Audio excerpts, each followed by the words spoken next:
Hello, we are here in Medjugorje and I'm with, what's your name? Valeria Rivas. Valeria, why do you come to Medjugorje and how often do you come here? I try to come at least once a year Yeah. for the festival. And if I can stay longer or come more often, I do. I come here because I find peace here. I find that this is a very peaceful place where I can actually reconnect with God whenever I need it, and where I feel closer to Him, and that makes me happy. It makes me a more serene person, it helps me whenever I'm in trouble. It's just the best place to be. How did the story start? Why did you come here first? What was the initial point or initial... Yeah, so it all started with my parents. I was born and raised Catholic. We were all Catholic. My grandparents, very Catholic, very religious. But my parents got a little bit, separated from that. They were Catholics. They raised me as a Catholic, but we never go to church. We never went to church. We never actually prayed. I even failed my first communion exam, and they had to pay someone to let them take to let them make me take my first communion. So we never went to, no confession, no nothing.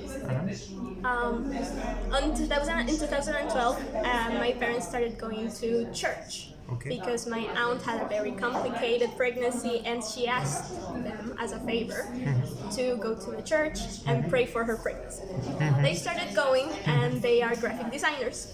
So they needed help. The church needed help with an ad for a pilgrimage that was going to go to sanctuaries where Mary has appeared. And my dad didn't want to go. He thought that was the worst idea my mom had ever had, because she wanted to go.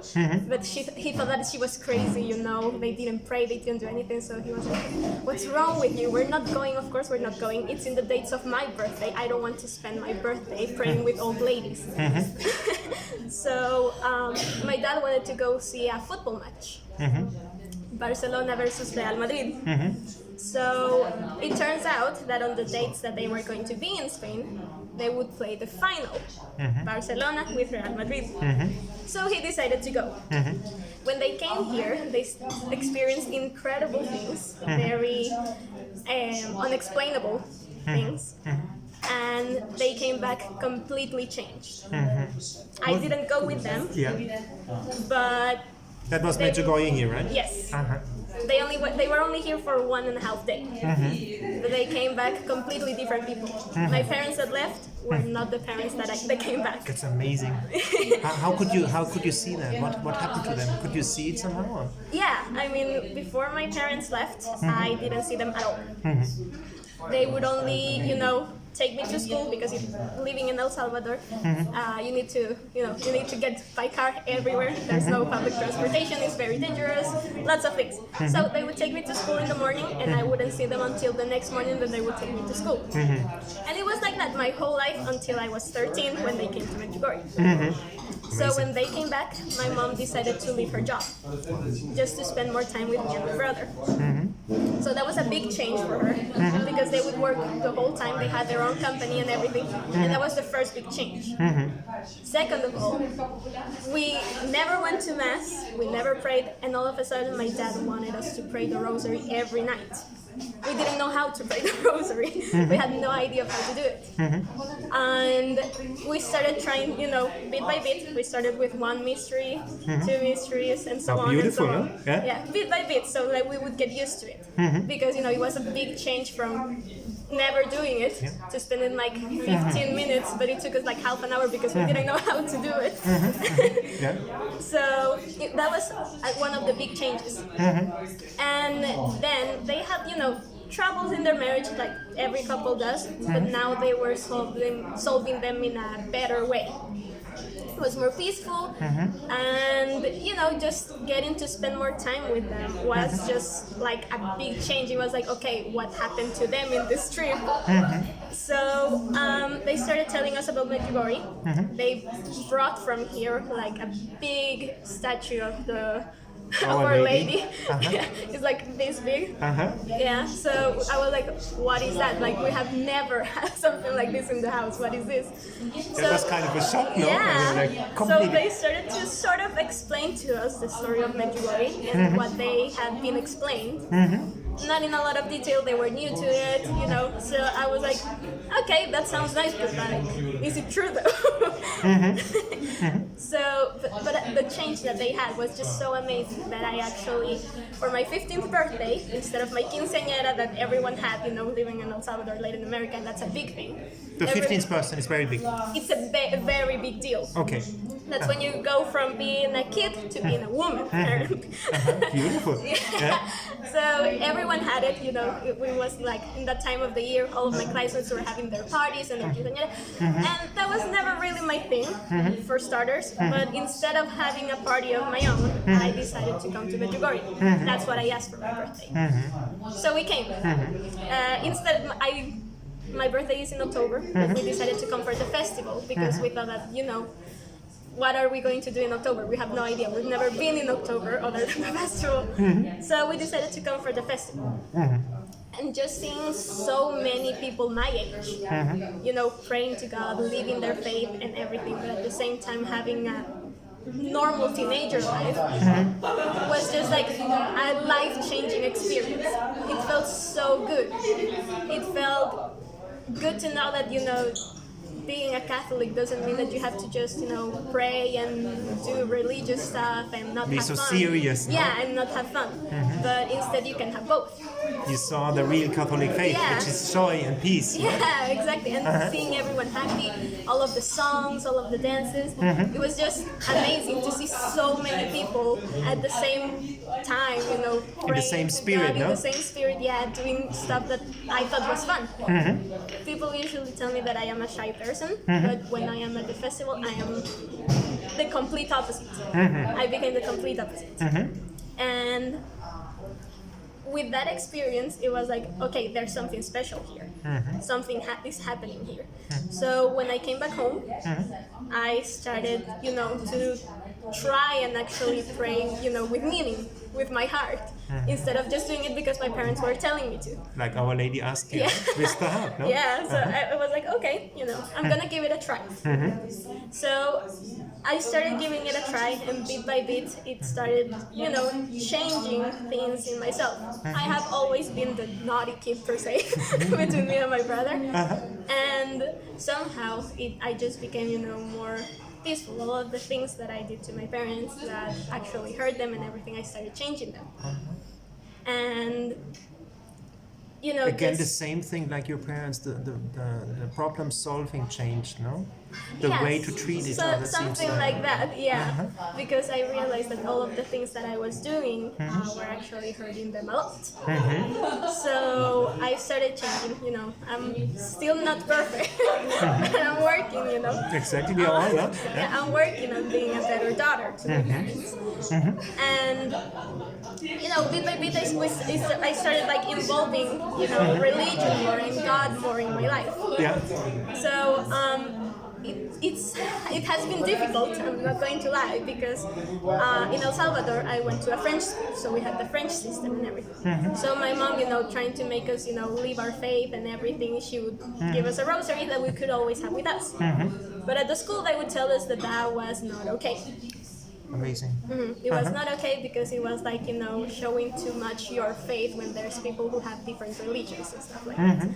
And it was very difficult because of that. It was very difficult because my friends, even though they were Catholic and everything, they were like me before. They didn't pray, they barely went to mass and everything. Cultural Catholics on paper. Exactly, just a title.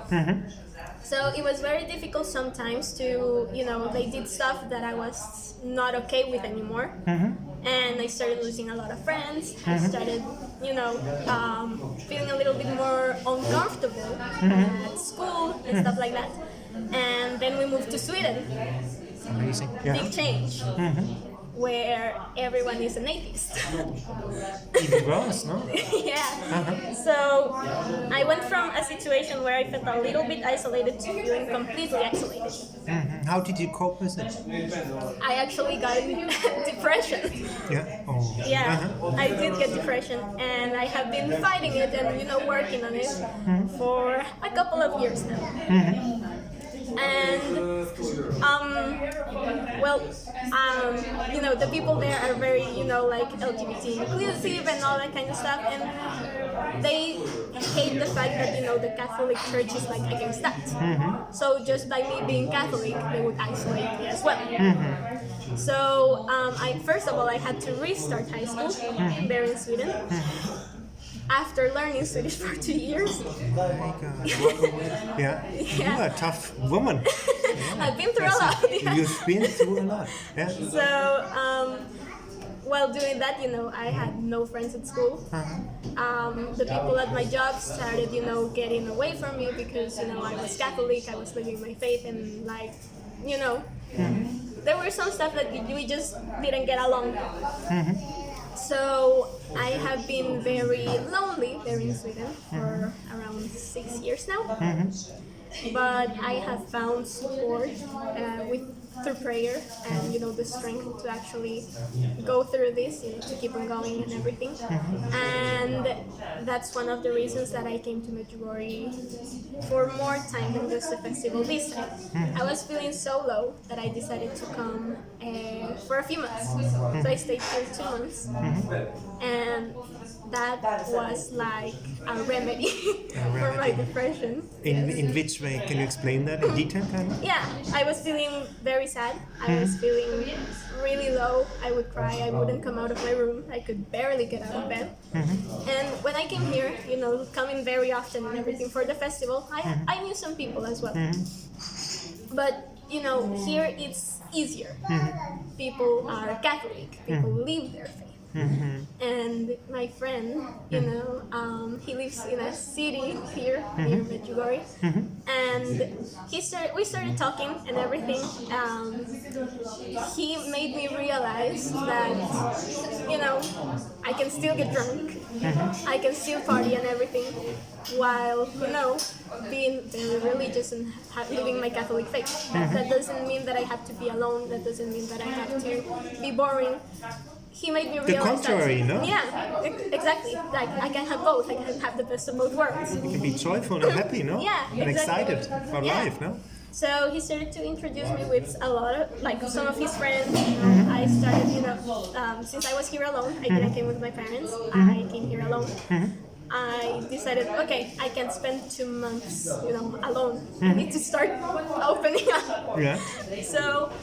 After being very lonely in Sweden, it's very difficult, to open up sometimes. It gets really awkward to start conversations. The opposite, no? Suddenly. So I started bit by bit with small talk with some of the people that I saw often at the church, at the mass and everything, at the evening program, and we're really good friends with them, So I started opening up. I made some good friends. I made great connections. And that made me realize, okay, the person that was depressed, that's not me. How beautiful. That's Our Lady, no? Yeah, like, that's not me. That's not who I want to be. That's not who I am. And it made me remember how when I was a kid, I was very extroverted and a very happy kid. And somehow, while I was growing up, I lost that. But by being here, I somehow got it back. How beautiful, no? So I started getting it back, bit by bit, not all of a sudden, but I started getting it back bit by bit. I started opening up, I started being funny again, I started smiling, laughing, and just being happy, basically, being happy again. Is that also the school? People say here's the school of Our Lady. You can feel her and she's touching you. You think she has to do something with that as well? Is it the atmosphere of the place, or was it more the people that you met? This Catholic people who are real Catholics and who are joyful and happy and open? I think it was her and Jesus through these people showing me love, showing me how deserving of love I am and how they actually love me, because I actually felt the love through them. Like these people were the instruments that God and Our Lady used to make me feel that I was worthy of it, that I didn't have to be depressed, I didn't have to feel lonely, that I had people for me, that they were there for me and they were giving me love. And they made me experience it through all of the people that I met in that trip. That's an amazing experience, an amazing journey. I think it's also the reward that you stuck with your faith, you know, all these years, lonely, and you get the prize, you know. God, I think God tested you as well, no? Oh. Yeah, I think so too. I think that it was a very tough battle that is still going on, of course. I mean, depression doesn't go away just like that. But it's getting better every day, bit by bit. And I can definitely say that these people that I met here saved my life, because I was in a very bad place with suicidal thoughts and everything. They really saved my life. God and Our Lady saved my life through them, through the love that they made me feel. Wow, this is an amazing testimony. Thank you so much for that testimony. And keep on shining, you know, the world needs light. And what do you like to tell to the people like listening and watching that video? Would you like to give them a message, a final message? You know, it just... I bet that there are some people that are feeling the way that I was feeling, and you know, just it does get better. It does get better. You are deserving of love. You are worthy of it, and you really, you know, have to let yourself experience it as well. You can't just expect someone to, you know, give you their love, and you just, you know, not let yourself experience it, because then it's not going to work. You have to open up yourself as well. Your heart to Our Lady, to Jesus, kind of, no? Through prayer. Did prayer help you a lot in that time as well? It did. It did? The rosary prayer as well? Yeah, we started praying it every day, and we're still going since 2012 every day. How beautiful. Thank you for that interview. Yes, it was no a problem. joy. Ciao, ciao.